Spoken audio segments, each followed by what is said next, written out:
baru yang kami sajikan.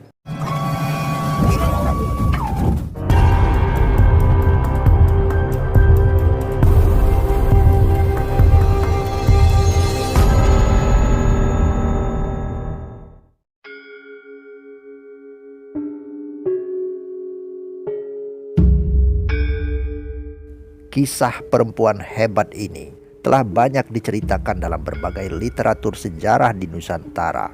Dia digambarkan sebagai perempuan yang tak hanya berparas cantik, namun juga memiliki kepribadian yang pemberani. Kemasyhuran kisahnya pernah dicatat oleh seorang penulis Portugis bernama Diego de Couto. Dia dijuluki sebagai Rainha de Jepara, Senhora Poderosa Ericha, atau Ratu dari Jepara, seorang perempuan kaya raya dan sangat berkuasa. Dialah Ratu Kalinyamat, putri cantik dan pemberani dari Jepara.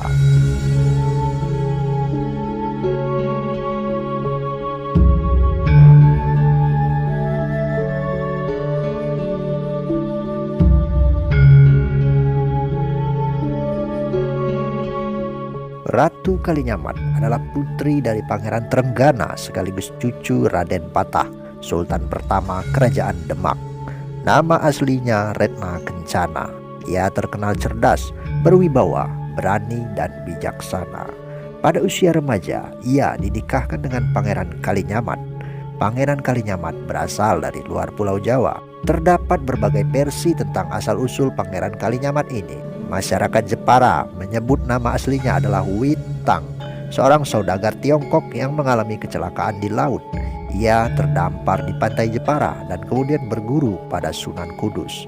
Versi lain mengatakan Wintang berasal dari Aceh. Nama aslinya adalah Pangeran Thoyib, putra Sultan Muqayyad Shah, Raja Aceh yang berkuasa pada tahun 1514 hingga 1528 Masehi. Pangeran Thoyib berkelana ke Tiongkok dan menjadi anak angkat seorang menteri bernama Chi Hyo Guan. Wintang dan ayah angkatnya kemudian pindah ke Jawa. Di sana, Wintang mendirikan desa Kalinyamat yang saat ini berada di wilayah Kecamatan Kalinyamatan. Sehingga ia pun dikenal dengan nama Pangeran Kalinyamat. Ia berhasil menikahi Retna Kencana Putri Sultan Demak, sehingga istrinya itu kemudian dijuluki Ratu Kalinyamat. Sejak itulah Pangeran Kalinyamat menjadi anggota keluarga Kerajaan Demak dan memperoleh gelar Pangeran Hadiri.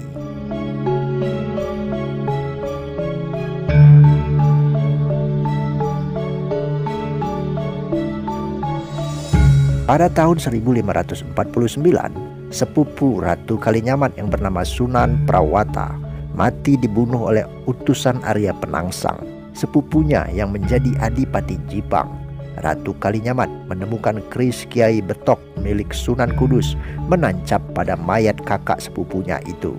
Maka Pangeran dan Ratu Kalinyamat pun berangkat ke Kudus untuk meminta penjelasan dan keadilan. Sunan Kudus yang menjadi pendukung Arya Penangsang dalam konflik perebutan tahta sepeninggal Raja Trenggana itu menjelaskan jika semasa muda Sunan Prawata pernah membunuh Pangeran Surowiyoto alias Sekar Sedalepeh, ayah Arya Penangsang. Jadi wajar kalau ia sekarang mendapat balasan yang setimpal. Demikian kata Sunan Kudus. Ratu Kalinyamat kecewa mendengar jawaban dan sikap Sunan Kudus. Ia dan suaminya lantas memilih pulang ke Jepara. Namun di tengah jalan mereka dikeroyok oleh anak buah Arya Penangsang. Pangeran Kalinyamat tewas sementara Ratu Kalinyamat berhasil selamat.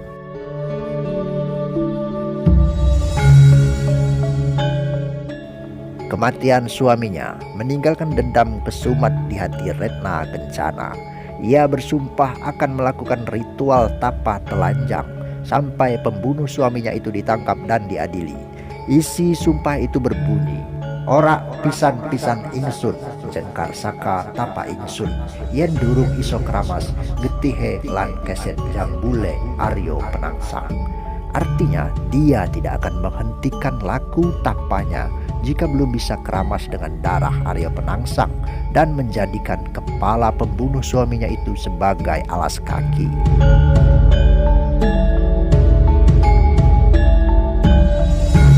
Pertapaan yang dilakukan di Duku Sonder, Desa Tulakan, Kecamatan Donorjo, Jepara, Jawa Tengah itu baru berakhir setelah Arya Penangsang berhasil dibunuh oleh Sultan Pajang. yakni Raden Hadiwijaya dalam suatu peperangan. Sultan Pajang menghadap Ratu Kalinyamat sambil menenteng penggalan kepala Aryo Penangsang dan semangkuk darah. Sesuai dengan sumpah yang telah ia ucapkan dulu, potongan kepala dan semangkuk darah milik Aryo Penangsang itu lantas ia gunakan untuk membasuh rambut dan mengelap kakinya. Dengan begitu, sumpah itu pun terbayarkan.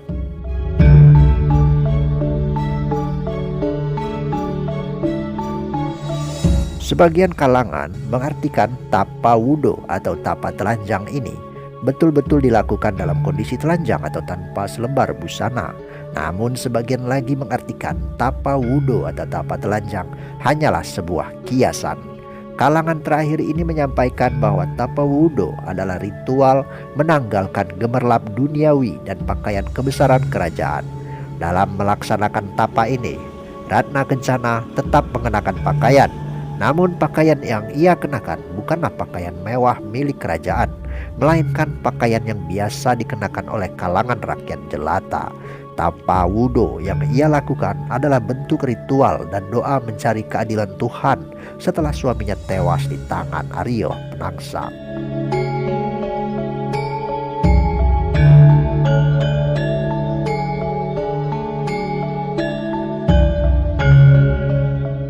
Setelah kematian Aryo Penangsang, wilayah Demak, Jepara, dan Jipang menjadi bawahan Pajang yang dipimpin oleh Raja Hadiwijaya.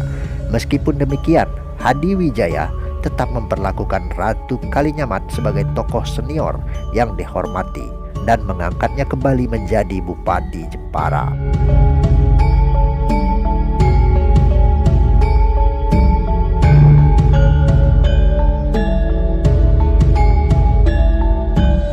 Ratu Kalinyamat sebagaimana Adipati Jepara sebelumnya yakni Pati Unus bersikap anti terhadap Portugis.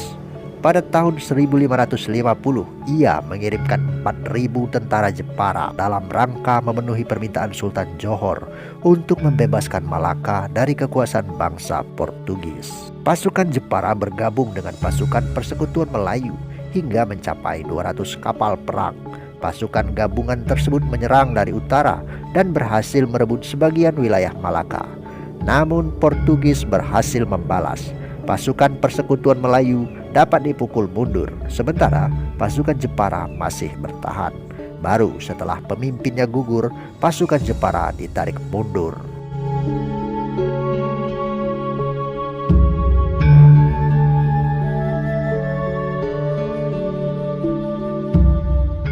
Kekalahan yang diterima di Malaka itu tidak membuat Ratu Kalinyamat jera. Pada tahun 1573, Sultan Aceh meminta bantuannya untuk menyerang Malaka kembali. Ratu mengirimkan 300 kapal berisi 15.000 prajurit Jepara. Pasukan yang dipimpin oleh Ki Demang Laksamana itu baru tiba di Malaka pada bulan Oktober 1574. Pada saat itu, pasukan Aceh sudah dipukul mundur oleh Portugis. Pasukan Jepara yang terlambat datang itu langsung menembaki Malaka dari Selat Malaka. Esoknya mereka mendarat dan membangun pertahanan. Tetapi akhirnya pertahanan itu dapat ditembus oleh pihak Portugis. Sebanyak 30 buah kapal Jepara terbakar. Pihak Jepara mulai terdesak, tetapi tetap menolak perundingan damai karena terlalu menguntungkan Portugis. Sementara itu, sebanyak 6 kapal perbekalan yang dikirim Ratu Kalinyamat direbut oleh Portugis. Pihak Jepara semakin lemah dan memutuskan pulang. Dari jumlah awal yang dikirim Ratu Kalinyamat, hanya sekitar 1/3 saja yang tiba di Jawa. Meski 2 kali mengalami kekalahan, tetapi Ratu Kalinyamat telah menunjukkan bahwa dirinya seorang wanita yang gagah berani. Bahkan Portugis mencatatnya sebagai Raina de Jepara, Senora Pedorisa Erica de Kranige Dame, yang berarti Ratu Jepara, seorang perempuan pemberani, kaya raya dan berkuasa.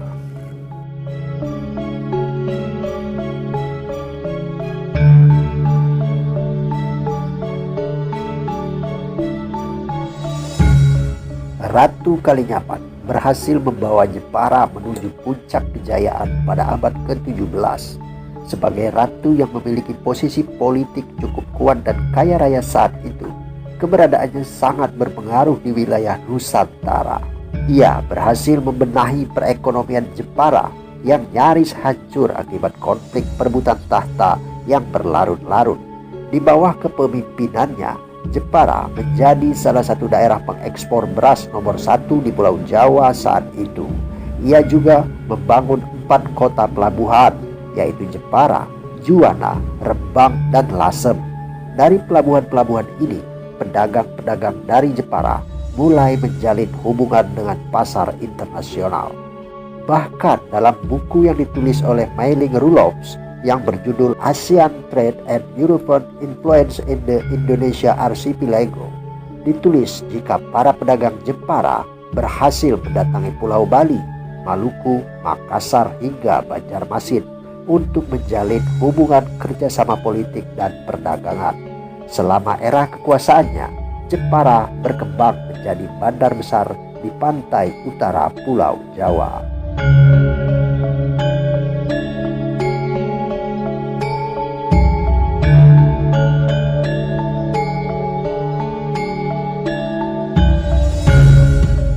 Nah, demikianlah sekelumit kisah mengenai Ratu Kalinyamat, seorang perempuan tangguh yang sangat dikagumi sekaligus ditakuti oleh bangsa-bangsa asing di masa lalu. Kisah hidupnya menjadi bukti sahih bahwa kekuatan dan kekuasaan tak melulu menjadi milik kaum lelaki. Dengan segala bentuk perjuangan yang telah dilakukannya untuk Nusantara, Ratu Kalinyamat sudah selayaknya diberi gelar pahlawan, bersanding dengan pahlawan-pahlawan perempuan yang berasal dari belahan Nusantara yang lainnya.